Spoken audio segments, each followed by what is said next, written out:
بسم اللہ الرحمن الرحیم۔ سابقہ نشست میں جو ہم نے کلام کیا تھا کہ اگر خواتین اپنے خاوندوں کے اوپر توجہ دیں اور اس کی منشا کے موافق اپنے کو بنا اور سنوار کر کے رکھیں تو 99% یہ جو مرد کی بے وفائی کا خواتین آ کر کے رونا دھونا کرتی ہیں تو اس سے جان چھوٹ جائے گی۔ اسی طرح بہت سارے مرد بھی یہ شکایت لے کر کے آتے ہیں کہ ہماری جو اہلیہ ہیں وہ ہمارے ساتھ صحیح نہیں چلتی، ان کا چال چلن ہمارے ساتھ اچھا نہیں ہے اور ہمارے خدمت میں کوتاہی ہوتی ہے، تو کوئی ایسا عمل دیں، کوئی ایسا وظیفہ تجویز کریں کہ جس کی وجہ سے ہماری اہلیہ جو ہے وہ ہمارے کہنے کے اوپر چلے بھی، ہماری باتوں کو ایکسیپٹ بھی کریں اور ہماری ضرورتوں کا بھی خیال رکھیں۔ تو اس حوالے سے چونکہ اکثر خواتین کی طرح مردوں کی بھی آمد ہوتی ہے جو اپنے گھر کو بچانا چاہتے ہیں یا گھر کا سکون چاہ رہے ہوتے ہیں، تو ظاہر بات ہے وہ پھر جس وقت اس قسم کی کیفیت سے دوچار ہوتے ہیں تو آتے ہیں۔ تو اسی طرح مردوں سے بھی ہم یہ عرض کرتے ہیں کہ آخر کیا وجہ ہے،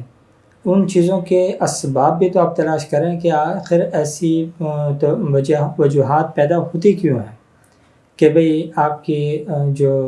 گھر میں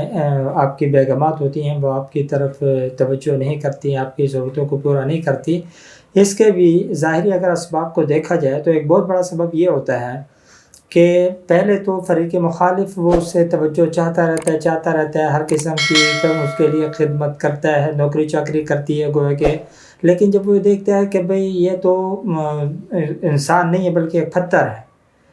میں جو کچھ بھی کر لوں، جتنی خدمت کر لوں، جس کی جتنی بھی اطاعت کر لوں، آخر میں نتیجہ کچھ بھی نہیں ہے۔ وہی اپنی ایک لگی بندی روٹین ہے، بھی صبح نکل جانا ہے، شام کو آ جانا ہے اور سو جانا ہے، نہ اپنے اس کی ضرورتوں کو جاننے کی کوشش کرنا، نہ اس کے بتانے کے اوپر بھی اس کے اوپر توجہ دینا، تو اس کا نتیجہ یہ ہوتا ہے آہستہ ان کے طبیعت کے اندر بھی بیزاری آنا شروع ہو جاتی ہے۔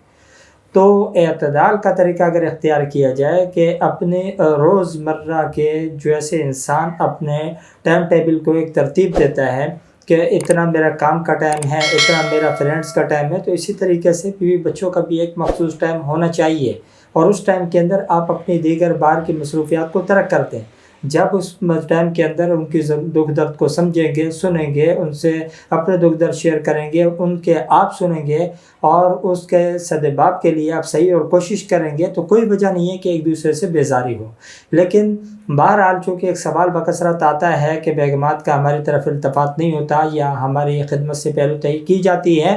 تو اس کے لیے ایک عمل تجویز کر دیتا ہوں۔ آسان عمل ہے، کوئی مشکل نہیں ہے، یہ میں اکثر بارہا بیان کر چکا ہوں۔ یاسین شریف میں آیت ہے وَجَاءَ مِنْ أَقْصَى الْمَدِينَةِ رَجُلٌ يَسْعَىٰ قَالَ يَا قَوْمِ اتَّبِعُوا الْمُرْسَلِينَ اتَّبِعُوا مَن لَّا يَسْأَلُكُمْ أَجْرًا وَهُم مُّهْتَدُونَ۔ یہ پانی کے اوپر دم کر کے